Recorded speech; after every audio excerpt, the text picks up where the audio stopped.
বগুড়া আসতে আমার খুব ভালো লাগে। এর পেছনে দুইটা কারণ।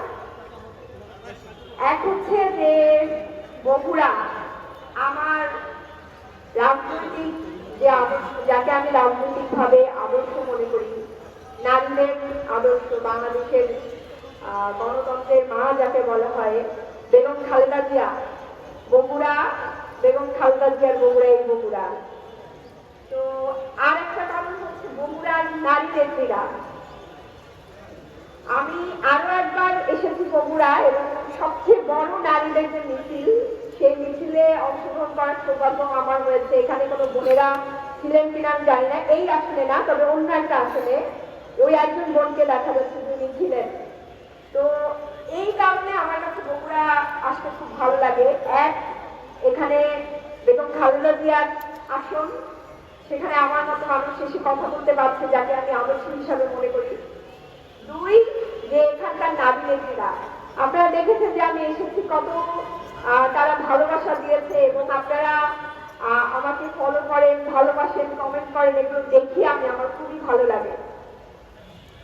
কিন্তু দুঃখের কথা হচ্ছে যে বেগম জিয়ার আদর্শে যে বিএনপিকে আমরা দেখতে চেয়েছিলাম, সেই বিএনপিকে এখন আর খুঁজে পাওয়া যায় না। যায়, কারণ বেগম জিয়া বলেছিলেন যে বাংলাদেশে যখন জনগণের সরকার আসবে তখন এই সংবিধানকে ছুঁড়ে ফেলে দেওয়া হবে। বাংলাদেশে কি জনগণের সরকার এসেছে?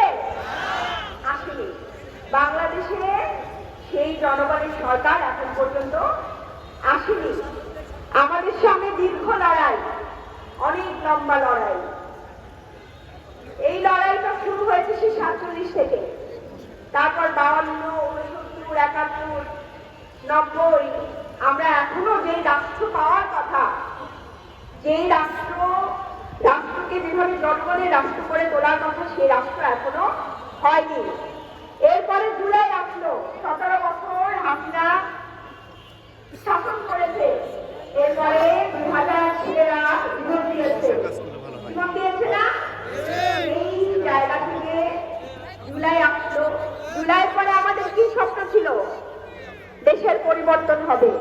আমরা আর সেই পুরনো বাংলাদেশে ফিরে যাব না, এই বাংলাদেশের দুর্নীতি এবং দলীয়করণ হবে। কিন্তু সেই বাংলাদেশে আমরা আবার ফিরে যাচ্ছি, তাই না? বিএনপি এখন সেই আগের যে রাজনৈতিক চরিত্র, সেই চরিত্রে ফিরে যাচ্ছে। তারা ইলেকশনে তো ইঞ্জিনিয়ারিং করেছেই, ইলেকশনে যেভাবে জিতেছে সেই কথাটা আমরা এখন আর বলতে চাই না, কারণ আমরা রাষ্ট্রের স্থিতিশীলতা চাই। কিন্তু বর্তমানে আমরা সংসদে যেভাবে দেখছি যে জুলাই